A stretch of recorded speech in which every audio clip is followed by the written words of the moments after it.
I lay on the cold concrete floor, with Mary lying on top of me, occasionally sniffing at me. I laughed, then cried, then laughed again. This was already the third day since my death. Meanwhile, my parents were busy circling around their precious son, ignoring me entirely. On the first day after my death, no one noticed. I floated in the air, looking at my broken body with a bit of nausea. My eyes were wide open, my wrist twisted. My stomach had a hole, some parts were missing. And my left foot was where my right one should be, and vice versa. So this is what my death looked like. The wind carried a thick, nauseating smell of blood, which clung to my transparent spirit as I hovered in the air. I couldn't stay here any longer. It was too cold. Even though it was summer, it felt like -30 degrees. I swayed my body and, relying on the remaining fragments of memory, returned home. The house was brightly lit, but it was still cold.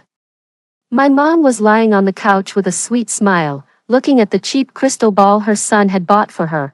When the crystal ball was shaken, foam like snowflakes floated, covering the little dancing girl halfway.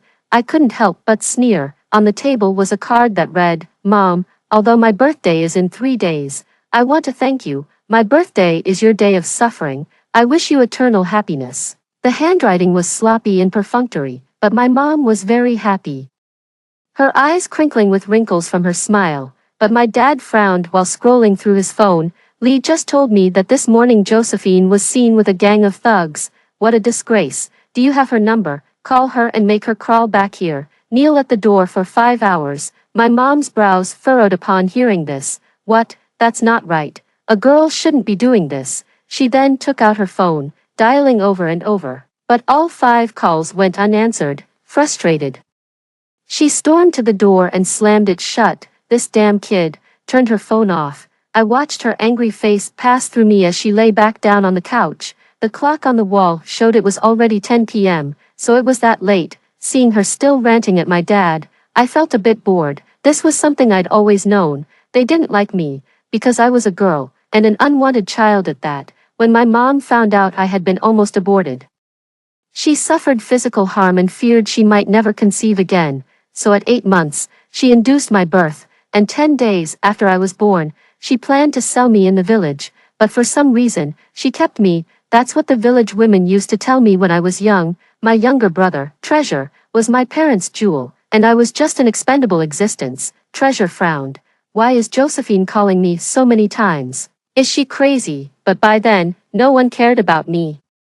They automatically ignored my name, happily tending to Treasure instead. They only loved Treasure. No one remembered me, Josephine. Before he was born, I was supposed to have 2 sisters. The fortune teller in the village had said they would be girls, and my parents believed it. They were lucky, though. Every single one of them had been aborted. Finally, after years of trying, Treasure was born when I was 4, just 3 days after my birthday. "Are you going to celebrate your birthday with your brother from now on?" A friend once asked me that, and I shook my head. "I don't have a birthday. In this family, I was invisible and also a punching bag. No one would remember my birthday. Like today, it's my birthday, but they only remember Treasure's." 3 days later, how funny, finally, at 11 p.m., my mom lost it. Still no answer from Josephine. "Is she dead?" I nodded. "Yes, if you want to check, go to the unfinished building, about 10 kilometers away. It's no use." They couldn't hear me, whether I was alive or dead. Bang, the lights went out. That night, I slept beside my mom. In my memories, this was the first time I'd slept beside her, and I felt a bit of happiness. If I ignored the sound of my dad grumbling, when I opened my eyes again, it was already the afternoon of the next day, and the house was empty. I had never slept this long. When I lived at home, I had to wake up at 5:30 a.m. to make breakfast because my mom said Treasure must eat well. That was the George family's fate. Later, when I moved out, I worked 2 jobs to survive and barely had time to sleep. Moved out, I remembered now. I had moved out to live alone. It was closer to work, so I got up, my brain fuzzy, unable to recall much. But somehow, I floated back to my rented apartment. The apartment was small, but very clean and warm. It felt like I had found a real home. I touched things here and there until I heard a knocking sound. It wasn't loud. I floated into the bathroom, a yellow-brown little clown dog. Ah, Mary, this was the day I left home at 18. Finding Mary in a garbage bin, his siblings had stiffened, but he was still struggling to survive. So I took him in, a tiny ball of fur, gently holding him, feeling his strong heartbeat under my hand. He became my Mary, Mary, woof, Mary, woof woof. He seemed to hear me, circling around me twice. But then he seemed not to believe it was me, so he stopped after 2 turns. I was so happy. I was being missed by my Mary, even though I was no longer here, even though I was drifting in this world, I was still being missed. How happy I am loved. So that day, I spent the whole day in the rented apartment with him. Luckily, I had bought a lot of dog food for convenience. And I always kept a water bucket because I was afraid the water might stop. Mary would live a long time. He would definitely last until someone found him. On the 3rd day, I returned to that cold, cellar-like home. The house had changed. It was beautifully decorated, with balloons, candles, and various electronics, all for Treasure. When I was little, the family was poor, but since my dad borrowed money to open a store and buy a house for Treasure, he seemed to have been blessed by some divine luck, making money from everything he did. He paid off the loan, bought a bigger house, and was just waiting to move in once the renovation was finished. But I knew that there wouldn't be a room for me in that house. Josephine, don't even think about taking your brother's things. That house has nothing to do with you. You don't belong in this family. My mom said that to me. I nodded. I didn't want to rot in this house. I wanted to live like a real person, but my wish was in vain. I must have done something bad in a past life to deserve this. Hurry up and finish setting everything up. Treasure will be home soon. My mom and dad were dressed formally, waiting for their Treasure to return home, and I sat on the TV, motionless, staring at the cake on the table. I had tasted it once, when it was Treasure's birthday, and he deliberately pushed me onto the cake. I couldn't breathe, struggling, but my dad just held me down, not letting me move, as he watched Treasure play with joy.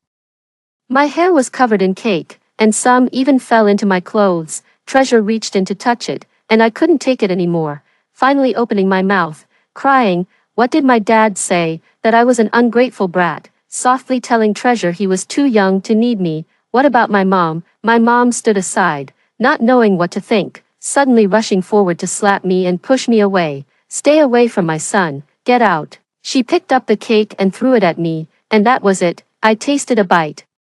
My memories are blurry. I must have been 14 that year, and Treasure was 10. Since then, I never showed up for Treasure's birthday again, and my parents were happy, because they couldn't see me, but this time, I stayed. I don't know why, but I just wanted to see them again. As I waited, Treasure pushed open the door. He was 18 now, tall, and a little chubby. So many nice things. Where's the new gaming console? At first, he was happy, but after flipping through things for a while, he pouted and leaned on my dad. My dad smiled so broadly, it was like his face might break. Son, look. Dad pulled out a small box from behind, and Treasure shouted in excitement, looking like an oversized child. Mom smiled too. I smiled along. This was what a family looked like, a complete family. Without me, Treasure was eating longevity noodles with an egg on top. Mom had made them for him. I looked up, furrowing my brow, trying to remember if Mom had ever made longevity noodles for me.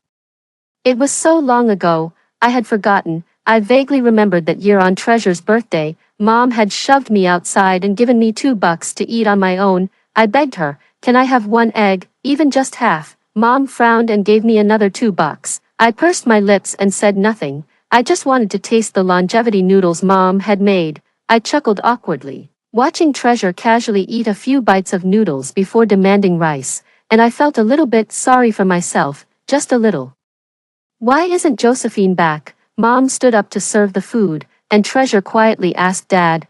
Dad shook his head, giving him a piece of fish. Has she ever come back on your birthday? Treasure nodded. That's true, she's a few days earlier than me. There's no need to celebrate her birthday. Dad paused, the chopsticks slipping slightly from his hands, and after a moment, he asked slowly, she's a few days earlier than you. Treasure nodded. 3 days. Dad didn't speak again, after a long while.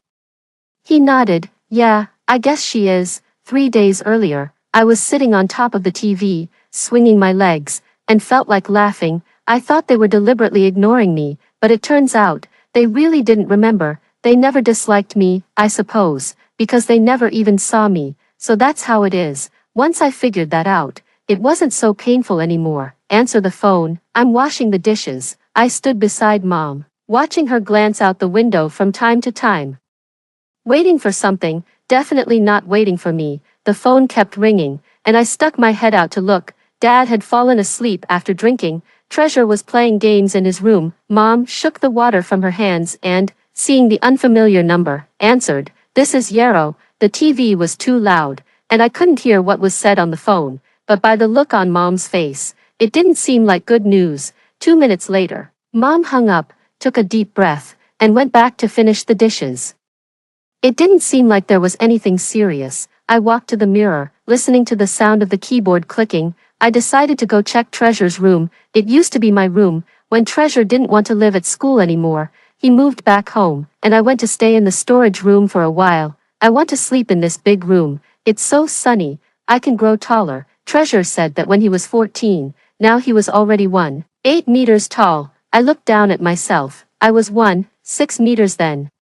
And I was still 1.6 meters now. I shook my head. It didn't matter anyway. I walked through the locked door. The room was a bit messy. He had an entire wall of electronics. I only had a phone that I bought with my own wages. He had a skateboard, a guitar, even 2 or 3 monitors. It was so nice. I felt so envious. I walked closer to his bed, which smelled faintly of laundry detergent, probably from fresh sheets. It was so soft, nothing like my $30 bed from the market.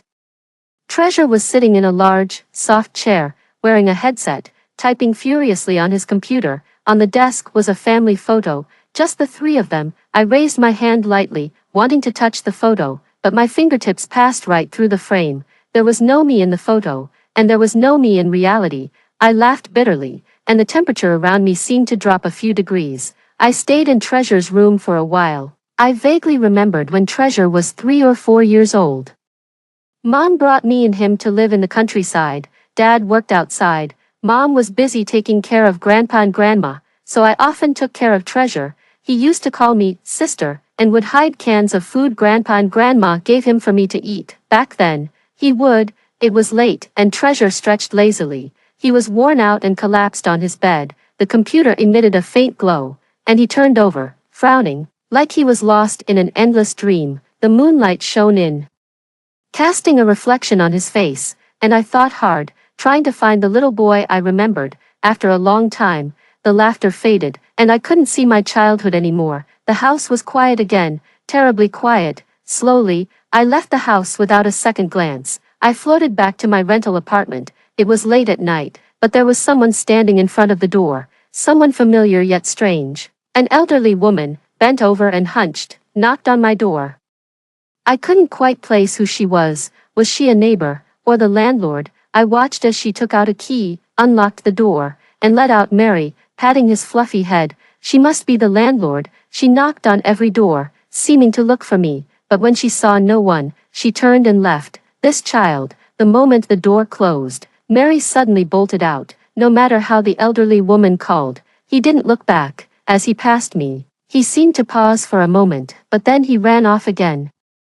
I called to him, and he turned around, but didn't stop, so I followed him. Mary ran to the entrance of the veterinary clinic. I remembered how scared he used to be of this place, even afraid to go near, but this time, he kept trying to get inside. The clinic staff recognized him and called out to him while making a phone call, probably to me, but no one answered. Mary, where's your sister? Mary broke free from the staff's hold, ran around inside a couple of times, and quickly bolted out again. The staff tried to chase after him but had to return to the clinic because other animals needed attention. After some hesitation, they closed the door. I felt a little happy that he cared so much for Mary. Thank you.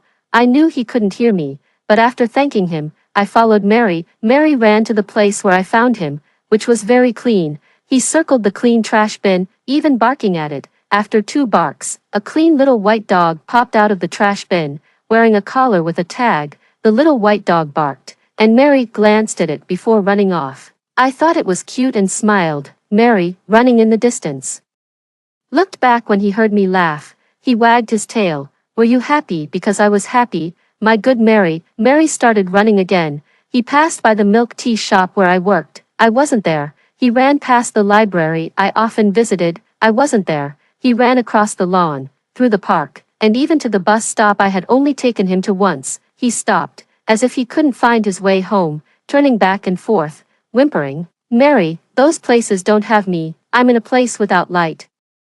It's cold, I'm all alone." I open my eyes and see no one. I close them, and still, I'm alone. "So, Mary, you're warm, let me hold you, Mary." Woof. I bent down to hug Mary, and he made a soft sound. It was as if he saw me, his nose nudging my fingertips, sniffing and sniffing. I watched as Mary, once upset, now grinned, sniffing and following the grass path, following the streetlights, following the cafe, the school, the breakfast shop, and my cold home. He passed by the metal house, the desolate factory, and finally reached the abandoned building. I sighed, "Mary, I'm here, but don't go inside." But Mary wasn't listening. He ran faster, as if I were ahead, waving at him. He found me. "It's ugly, isn't it?" "Actually, I'm not bad looking. My mom was very beautiful. She was once the most beautiful girl in the village. She was taken in by my grandmother and became a child bride. So even though my dad was just an average-looking man,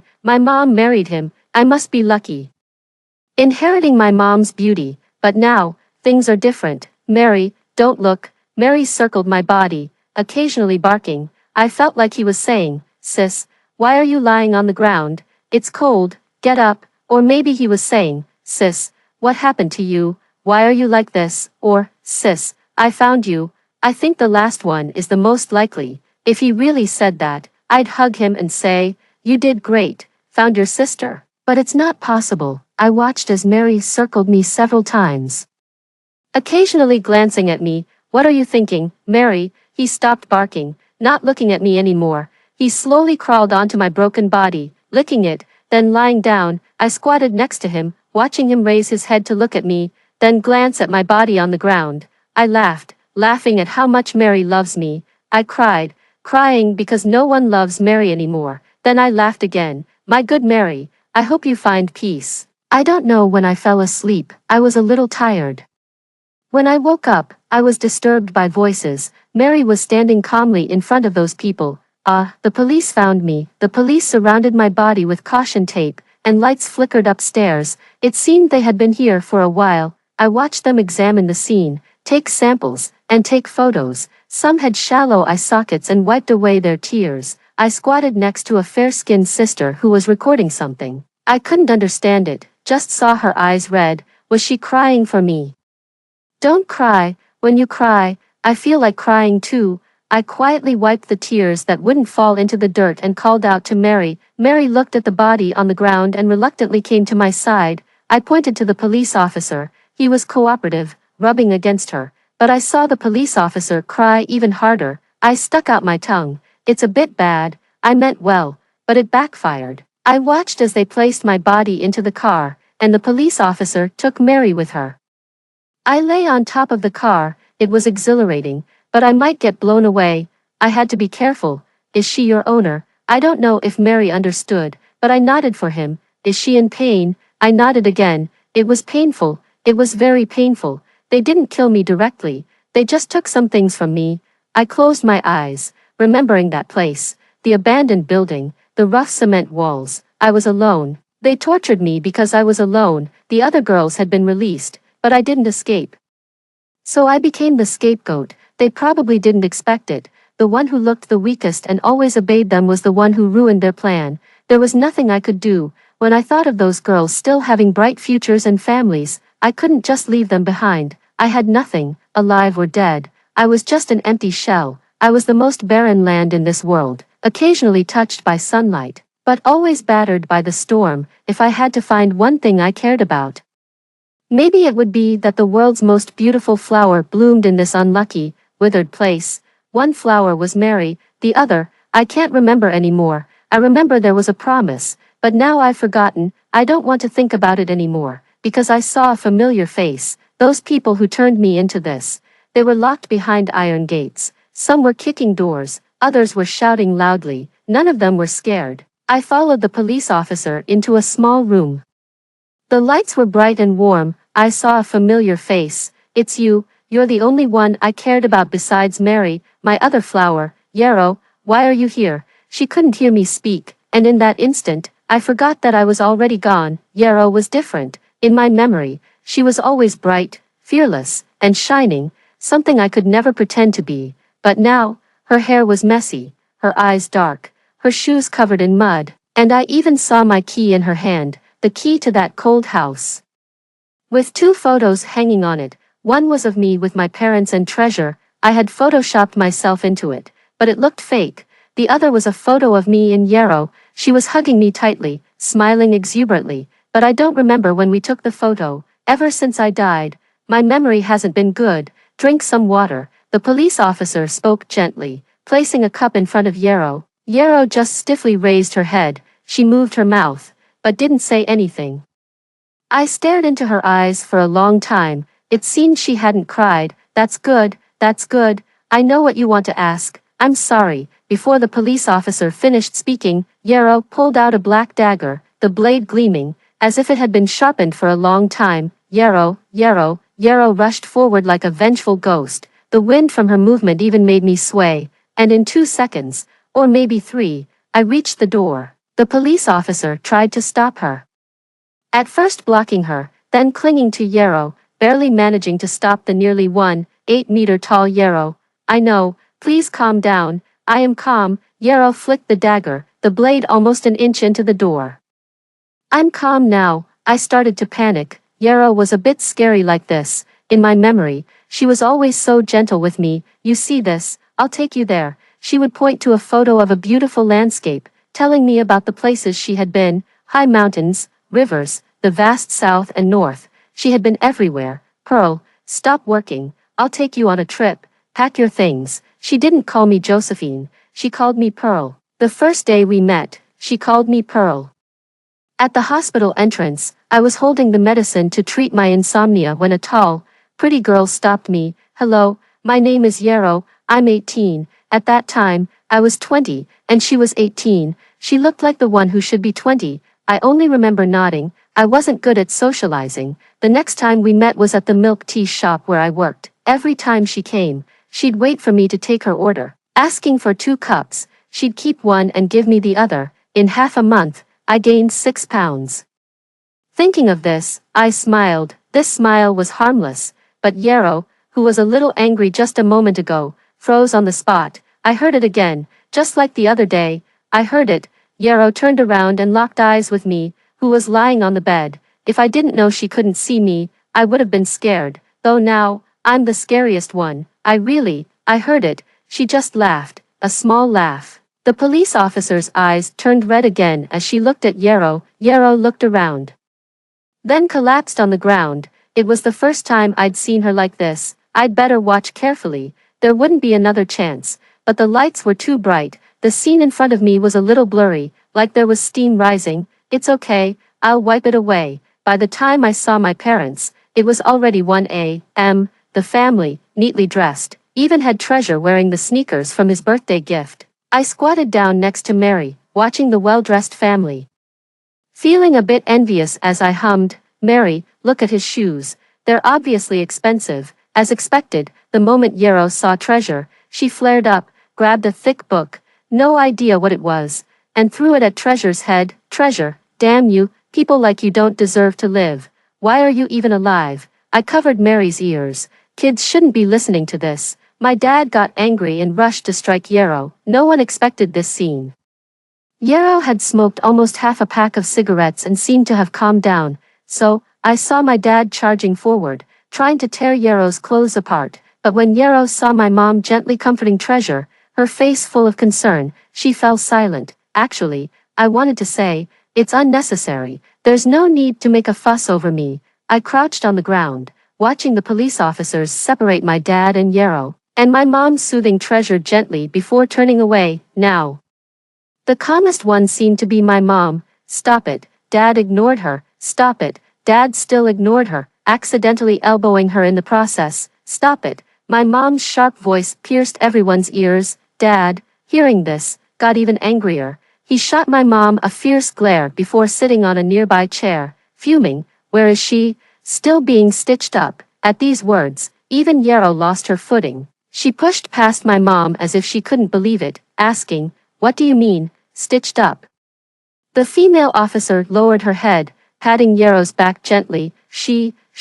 But couldn't explain further. It was Treasure who leaned in, curious like he was hearing some gossip. "She got chopped up into pieces. Is that for real? Damn, that's crazy." He said this, then pulled out his phone, with a smirk on his face. "Brothers, I'm telling you, Josephine." As he spoke, he walked out. I clearly heard Mary growl in anger as we passed by. His teeth were bared. I quickly tried to calm him down. Biting people is not allowed. If my Mary bit someone, no one would want him. I reassured him and turned back to look. I saw Yarrow with her head down, face turned sideways, her eyes bloodshot, filled with red veins, her hands slowly curled into a fist. Time seemed to slow down, and Yarrow, holding onto the table, flipped it over. She grabbed a pen that wasn't capped and rushed toward Treasure. The wind from her movement carried me with it. She knocked Treasure to the ground, one hand choking him, twisting his neck to expose his carotid artery, while the other hand held the pen, aiming to stab it into him. She didn't even raise the pen dramatically like in TV shows. It was instantaneous, about to stab. "Stop," I shouted. "Don't ruin your bright future because of someone like me." My voice cut through everything, and finally, it reached the sharpest ears. Yarrow, tensed like a wild beast, froze in her movements. The pen tip was less than a centimeter from Treasure's artery. She slowly turned her head, a glimmer of light in her eyes, like she felt hope, but as she scanned the surroundings, her expression darkened again. She slowly collapsed to her knees, stunned. I really heard it. "My pearl, what should I do?" Those who rushed to stop her froze in place. Outside, it was pitch black, the light only illuminating a small space. Mary slowly approached, positioning himself between us, glancing at me, then at her. Yarrow saw Mary's gaze and slowly raised her head to meet mine. Little by little, our eyes locked. It seemed like she truly saw me, and then, suddenly, she collapsed. Her bent waist resembled a ripened shrimp, hands slowly covering her eyes. Then, slowly, tears mixed with saliva dripped down, silent sobs reaching my ears. Sadness rose from my heart, like ice that couldn't melt. "What should I do, my dear Yarrow? Please don't cry because of me." The sky was beginning to brighten, at 3 a.m. They said I had been stitched up. We did our best to patch it, but so much was missing. This is all we could do. They hadn't notified my parents yet. I heard this myself as I drifted into the freezing room. I didn't know why, but even though it was summer, I didn't decay that quickly. Maybe it was the low temperature in the abandoned building. I glanced around and then left. Yarrow was still waiting outside the interrogation room, and I wanted to go be with her. "Let's begin." I saw a man being brought into the interrogation room. It was dark inside, with chairs that had iron rings. Name, Bob, age, 43. Inside, they were questioning him. Yarrow and my parents were waiting outside. Treasure wasn't there, claiming he was scared and went home. After a while, Bob started talking. "About 3 days ago, we didn't plan on grabbing her. She was short and thin, looked sickly, just a weakling. But when she saw us putting someone in the car, we had no choice. Just dragged her along. It wasn't kidnapping." "Why are you accusing me? I didn't do anything. I was just driving." Bob was a bit agitated but couldn't escape, sinking back into his seat. "Besides, she was a short-lived ghost. We didn't make that up. The way she looked, wearing a skirt. She was asking for it. A woman like that is destined to die under a man, just like my wife. No one grabbed her, and she was wandering around the alley at noon. We didn't want to hurt her. She was just a poor girl, but we needed to make a living. Blocking people's money is like killing their parents. She let those women escape, and now she has to pay. God says suffering is preordained, and what those escaped women didn't suffer, she had to suffer for them. What do you think? Isn't that right? Isn't it right? I'm a believer." After Bob finished speaking, seeing no one agreeing with him, he became even more agitated, almost trying to prove his innocence. He even started reciting prayers. I looked down, watching my silent parents. Yarrow suddenly burst into laughter, her brow furrowed, her eyes filled with tears, and the smile on her lips was like it had been nailed down, bitter and sorrowful, reflected in the glass. That smile was so sad. She took out the photo from her keychain, gave one to my mom, and tightly held the other in her hand. "What is this?"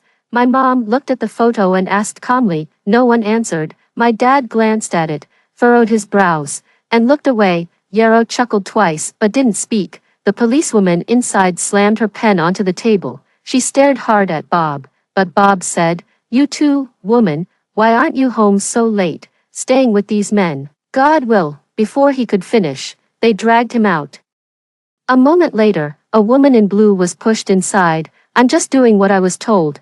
If they told me to cut there, I cut there. If they told me to cut here, I cut here. If I resisted, I wouldn't survive either." But that girl was really strong. She didn't cry at all, but she screamed too loudly, so we had to give her strong alkali. But the idea wasn't mine, it was the two young ones in charge, the one with the foot. She kicked too hard, so we tied her up with wire. Later, those two said her other organs might be useful, so they wanted to take her elsewhere, but they forgot to cut the wire. The other end was still tied, and that's how they tore off her foot. I recalled it. It didn't hurt at the time, as I was already fading out. Yarrow, upon hearing this, took a deep breath, covered her chest, and forced a smile as she looked at the photo. I turned to look at my parents again. My dad showed no reaction, still frowning, but my mom seemed to be breathing faster. I dared to think, it was probably because she was heartbroken for me. Another person entered the room. It was a bent old man. I recognized him. He was the one who helped save those girls. I was just the gatekeeper. I don't know those people. I was the one who helped that girl save those girls. The police asked for more details. Oh, poor thing. That girl kept calling for her mom. I secretly used her phone to call someone. I didn't know who to call, just dialed a random number.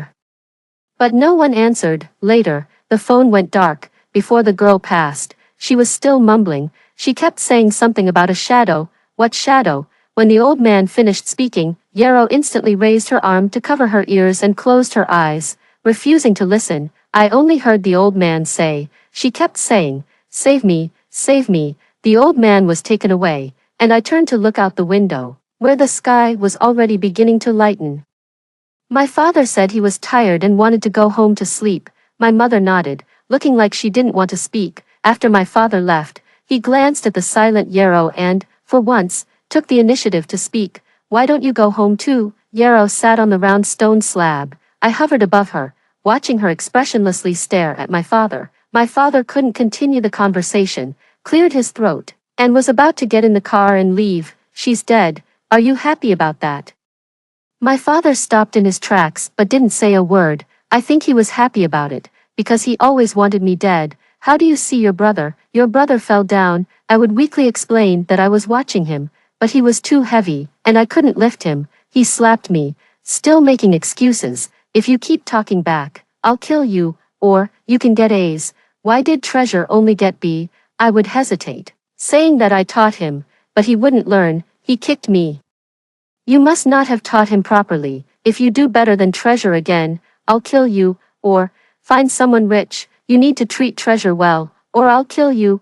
I nodded, pretending to agree, but I couldn't deceive myself. My hope had long since sunk deeper and deeper. Eventually, there was no more hope. I stopped speaking back. Whatever he said, I just listened. To avoid being beaten, I would kneel, beg for mercy, and promise over and over that I wouldn't make mistakes.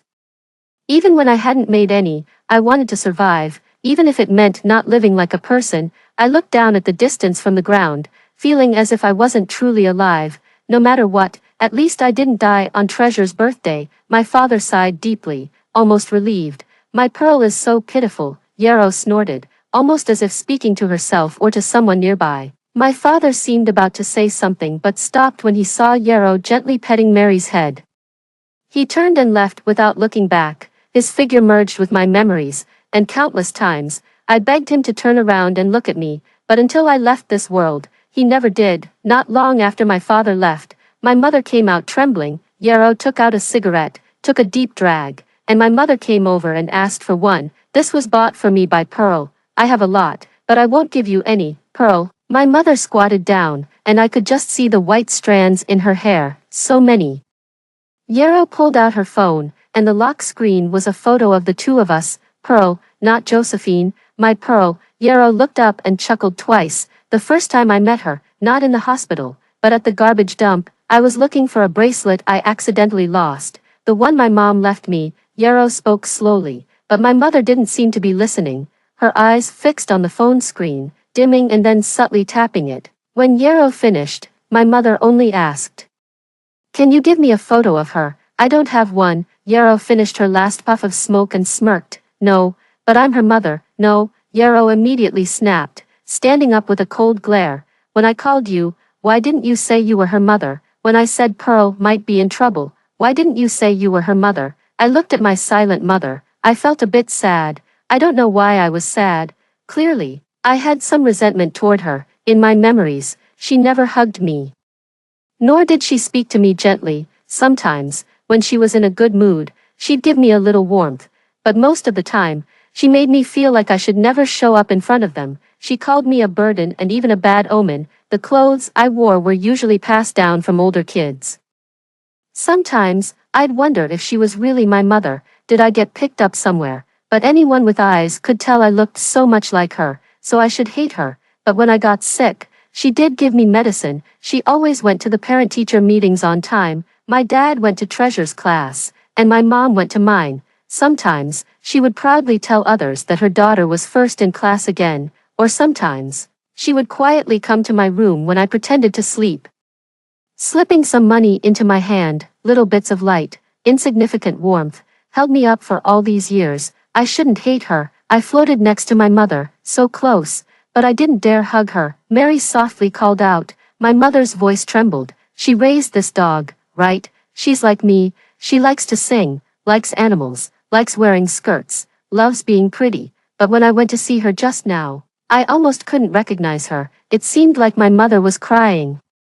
But I couldn't be sure. After a while, she lifted her head, her eyes red, her voice frantic. A girl, who can't carry on the family name. Once she's gone, she's gone. I'm not going to take care of her affairs. If you don't have money, just let her rot there. Why did she have to be a girl? Why didn't they find out she was a girl from the start? Why did she have to be born in my belly? Other kids were lucky. They weren't born in my belly. She was unlucky. Why was she unlucky? Born in my belly, my mother yelled like a madwoman, and Yarrow remained expressionless, saying nothing, not even seeming to breathe. She looked at my mother for a moment, then waved at Mary. "Let's go." Mary, my mother's yelling abruptly stopped, and she blankly asked Yarrow, "What's the dog's name?" Mary, my mother, as if her soul had been drained, lowered her head and said nothing. "Mom, are you pitying me? Mom, did you ever love me?" I also have warm memories, for children from a normal family. It might seem very ordinary, but for me, it's the memory that's kept me alive all these years. It happened when I was 8, on Christmas Eve. My father and his friends went out drinking, and Treasure went to bed early. My mother came to my room, gently waking me up. "I'm going out to buy some things. You stay and watch Treasure." The digital clock read 12:22. I nodded and went to my parents' room. After my mother left, I dozed off. When I woke up again, I was back in my own bed. I thought my mother must have carried me back, because there was a small cloth pouch under my pillow. It smelled nice. Inside were dried flower petals, and a small note. It was in my mother's handwriting. "Mary." After Yarrow left, I didn't stay either, because if I didn't leave, my Mary wouldn't leave. But I couldn't walk quickly anymore. I didn't know why. It felt like I didn't have any strength, so I just followed slowly behind Yarrow. We passed through many places, and eventually stopped on a high bridge. I knew what Yarrow was going to do. Such a fool. After a soft sigh, I said, "Yarrow, look, the sun is about to rise." Yarrow looked up at the sky, which was beginning to brighten. "Mary, the sky is getting light." I nodded. "Yes, the sky is getting light." Yarrow went back to my rented apartment. The landlady was still waiting at the door. "Ah, Yarrow, did you see Josephine?" Yarrow froze, then nodded. "I saw her, just met with her, Granny." "You should go back first." "That's good. She said she was coming to eat noodles with me. I made them that afternoon, but she didn't come." "Well, wait for her to come back then. Tell her to come eat noodles. And you come too." The old lady smiled kindly, and I smiled back. But Yarrow didn't smile. She probably wanted to smile, but couldn't. She opened the door, walked inside, and threw herself onto my bed, burying her face in the pillow. She took a deep breath, and after a long time, I think she fell asleep. I felt tired too, so I lay beside her. The curtains weren't closed. and the room was filled with sunlight. It wasn't as cold as a cellar anymore. I thought Yarrow must have been too exhausted. I looked at the clock, and it was already 1 p.m. She was still lying in bed. Pearl, Pearl, Pearl. She was facing away from me, calling my name over and over again. Yarrow, why are you calling me? If she could hear me speak, she would probably say, where did you go? And I would tell her, Yarrow, I went to the beach. I've never seen the sea before. The sea is very blue. The sky is very blue. And when the wind blew, I felt like I was going to fly. There were shells on the beach, and rocks, and children playing, and couples walking hand in hand. But I went alone. Next time, I'll take you and Mary. If I could speak, I'd gently hug her. If only. Yarrow slept for a day and a night. I also stayed lying for a day and a night. My increasingly tired body making me realize that I might not last much longer. When she woke up, it was as if nothing had happened, and my body was about to be cremated. She bought me a cemetery plot, in a very quiet, scenic place. It was the place she had taken me to meet her mother, and I said that when I died, I wanted to be buried here. Now, she really did bury me there. I was still happy. One day, my body, which once lived, was placed in a small box. The box was beautiful. It had a pattern of waves, and today, everyone had arrived, standing in front of a stone with my smiling face on it. Then my father arrived with an unwilling treasure, and my mother stood far away, craning her neck to try to catch a glimpse, but never came closer. I didn't have many friends, but that policewoman and the landlady came. The landlady wiped her tears, took out a bowl of noodles from a thermos box, and on top of it were 2 fried eggs. 2. I looked at the fried eggs and smiled. I never celebrated my birthday, but today, on the 7th day after my death, I received 2 fried eggs, 2 fried eggs and a bowl of longevity noodles. Poor child, how could she have died on her birthday? Damn driver. The landlady wiped the tombstone, not knowing what had happened to me. It was Yarrow and the policewoman who had thought of a way to keep it from the elderly woman, fearing it might overwhelm her. What driver? Josephine was hollowed out by someone, Treasure said maliciously. With a sarcastic smile, the neighbor stood there, her tears rolling down, crossing the ridges of age, and landing on the blue tiles. In my life, the landlady had always treated me well, but I couldn't remember it clearly. The memory was fuzzy, yet I could feel her deep sadness, overwhelming me like the sea. Yarrow couldn't hold back anymore and punched Treasure. Get out. My father stared, raising his eyebrows. But when he looked at my tombstone, he didn't speak. He sadly took Treasure away from the site. For some reason, I followed them, hearing him say as he passed my mother, really a death-bringer. My mother numbly nodded. It seemed she never refuted anything my father said. If you want to come, then come. This is the first and last time. You are not allowed to come here again, Yarrow said loudly to my mother, but my mother shook her head. I won't go. She didn't want to see me. Yarrow didn't speak, her head lowered, but I knew, Yarrow understood me. I wished my mother would go and see me. I had hoped for this my whole life. But my mother left, never turning back. Just when she turned to leave, at that one moment, I think I finally realized that I was really dead. For some reason, tears fell suddenly. I opened my mouth, helplessly calling out, but nothing came out. I should have gotten used to it. These things I wished for, I would never have. I smiled down at my fading body. Slowly, I floated back to my tombstone, the blazing sunlight shining on me. It felt like it would burn me. I felt my heartbeat slowly weakening, and Mary's barks became more frantic, but I could only vaguely make out something. I heard something. A breeze blew by. I swayed a little. The wind stopped, and I became quiet again. I didn't know if a second had passed, or a minute, or an hour. All I knew was that time felt very slow, like it was about to stop. Slowly, I heard the ticking of a clock. I heard someone say it was a girl, followed by sighs. I heard them curse me, saying I ruined their life. I also heard them praise my good grades and looks, but I also heard people say that I, at such a young age, already knew how to seduce men. But the darkness before me grew thicker, and I felt like I was falling. Falling into an endless abyss, into infinite darkness, falling to the very bottom, coldness, so cold that I hugged myself. Pearl, I heard someone calling my name, in the white hospital, across from the brown table, in the black night sky, on the green lawn, in the bright sunlight. I saw someone walking toward me, smiling, handing me sweet potatoes, saying they were hot. and she warmed my cold hands. Walking along the road I had walked 1,000 times, she seemed to be making me a promise that she would always love me, but I couldn't open my eyes. I also felt something furry, and the sound of whimpering little animals surrounded me. I think I suddenly felt at peace. I think I suddenly felt happy. The light, like a revolving lantern, shone before my eyes. A little boy who looked like treasure held my hand, saying, "Sister, wait for me," and then more and more people gathered around me. Bright Yarrow, kind landlady, and warm Mary, they were all around me. Yarrow's voice cut through everyone, cutting through the noise of the world, cutting through my unfortunate past. She was like the sun, she was like my light. She said, "Pearl, you are Pearl, my dear Pearl. After this summer, I'll take you to see the winter sea." "Okay, Pearl, Pearl, don't be sad. Let's change our name. We'll just call you Pearl, Pearl, Pearl, Pearl. Yes, I am Pearl. I'm not Josephine. I am Pearl. Take one last look at this unkind but unforgettable world.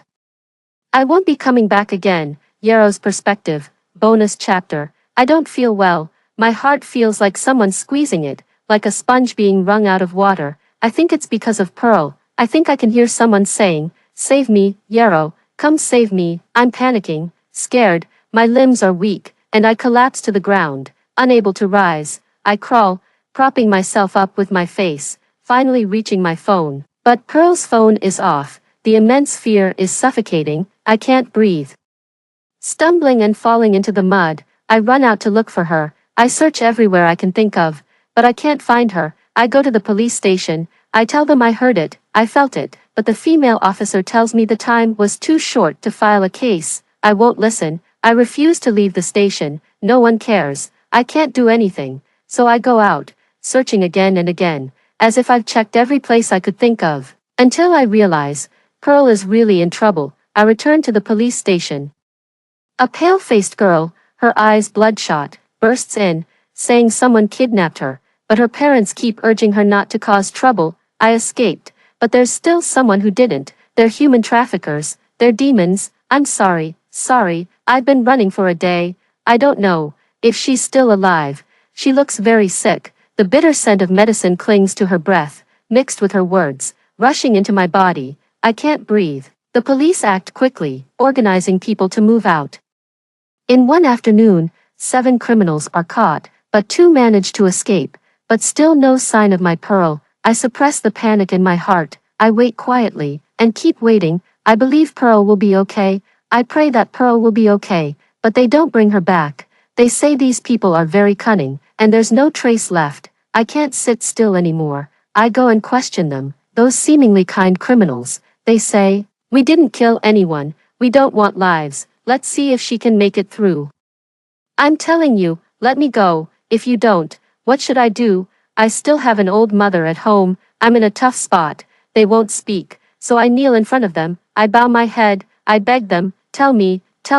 They still don't speak. The younger ones even laugh at me, calling me a dog. Fine, I'll be anything. Just tell me where my Pearl is. But Pearl has returned to the sky, becoming a star. I'm Yarrow. What's your name? My name is Josephine. That year, I was 18, and I saw Pearl.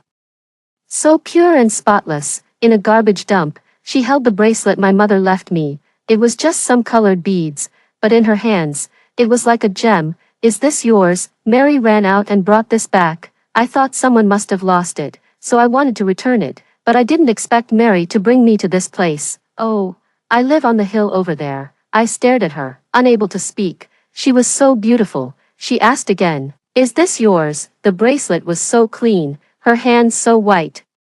I don't remember what I said, but she gave me the bracelet. That day it was raining, and she even gave me her umbrella. I stood there, covered in mud, watching her walk away, her clothes washed to a faint white, her face bare. I just stood there holding the umbrella and bracelet, watching her walk further away. Later, I saw her again, at the hospital, where I had gone to buy some medicine for bruises. I saw her, pale, leaving the hospital. A month had passed, and it seemed she had forgotten me. So I introduced myself again. "I'm Yarrow. I'm 18 now." She nodded and said her name was Josephine. I said no. "I think you should be called Pearl. You're so shiny, you should be held like a pearl." She smiled but didn't say anything. then walked away. I saw it clearly. Her eyes were filled with deep, unshakable sorrow, and I drowned in it, and so, I became a stalker, following her wherever she went. Her life was simple, working at a milk tea shop and a library, going home, eating, walking a dog named Mary. I followed her all day. Later, I thought I wanted to get to know her better, to become her best friend, so I sold the house my bastard father had left me. I used my travel experiences to become a small editor writing for magazines, not much income, but enough to survive and take care of Pearl's needs. Then I became the best friend to Pearl. No one could be closer than us. I knew Pearl's family was like a swamp, but I thought life would get better, even though I didn't know why she wouldn't let me celebrate her birthday. Every year on her birthday, I made a wish for her. I wish for my Pearl to have everything she wants, for Mary to be safe. I made the same wish for my own birthday. I wish for my Pearl to have everything she wants, for peace year after year. That way, my Pearl would get 2 blessings each year, and so, my Pearl would have peace every year, until I saw Pearl's broken, unrecognizable body. I couldn't take it anymore. I slowly walked up to the overpass, thinking, let it be this way. But I heard a sigh, and in that moment, the sorrow engulfed me. I remembered something she often said, Yarrow, the sun is about to rise. I couldn't see her, but I felt her next to me, gently, softly, right beside me. I swallowed my tears and smiled. Yes, the day is going to break. In that moment, I truly believed the day would rise, until I could no longer feel Pearl's presence. At her tombstone, on the 7th day after her death, I could no longer feel it. At that moment, I knew, the sun would never rise again, never again. After Pearl left, I moved into her rental apartment. Mary always curled up on the bed. And I printed all our photos and stuck them on the walls, everywhere, wherever I could see when I opened my eyes. Today is the 100th day since she left. I heard her mother is mentally unstable. I don't care, but her mother keeps asking me for photos, and I didn't give her any. I won't give them now, and I won't give them later. Sometimes, in the dead of night, I feel like a madwoman, standing on that unfinished building, stretching my foot out, feeling the emptiness of the world. My Pearl probably felt like this too. No home, no way forward. Pearl, Mary is fine, I'm fine. Are you okay? Pearl, Mary's gone. On the 441st day after you left, Mary left too. I stand in front of Pearl's tomb, holding the diary I accidentally found in the bed frame. Pearl's diary, little by little. It's all about me and Mary. I burn the diary and smoke the last cigarette. Then I turn and leave. On my way down the mountain, I pass a church. The priest has his eyes half closed, his face old. There aren't many people on the road, but everyone, without exception, bows to him. I just glance at him and start to walk away. Child, I know he's calling me, but I don't stop. Child, forget it, I can't move forward anymore. I turn back and look at him. I ask him, Father, can God hear me? He sighs, shakes his head, then nods. I find it ridiculous. Father, you're a good man. God will listen more to what you say, Father, if it's possible. Please ask him for me, just ask him if I'll ever see Pearl again. I look up, the sky is blue, I'm alone, there is no Pearl in this world anymore. Fire, Pearl, you've moved far away from me, but I want you to see me. I came to this empty George's family home, a house full of luxurious decor, but hollow inside. It's like you never came to this world. Sometimes I wonder, can a person really be this bad? I don't know. I throw the lighter you gave me inside, and the fire ignites. I lock the windows from the outside and block the door. They beg me, kneeling, to let them go. Is it like you wrote in your diary? Did you ever kneel, begging your so-called father to let you leave this so-called home? I don't know, but my heart isn't at ease. Pearl, you might laugh at me, or say, don't give up your bright life for someone who doesn't deserve love. But I want to say, Pearl, broken as you are, you're still my Pearl. Pearl, you stand far away, unable to see me, so you can't find me. But the grand fire is enough to light your way. Do you want to come find me? Pearl, why are you still silent? Why haven't you come to see me? Pearl, I miss you. Do you miss me? Pearl, I can't live. I'm coming to find you. That rainy day, I hurried to meet you, just once, and that one time became forever. It's just, I don't think I've ever seen you again, my Pearl. After hearing the story above, what are your thoughts? Feel free to share your opinions in the comments section if you liked our video. Please give it a thumbs up, subscribe, and share our channel. See you next time.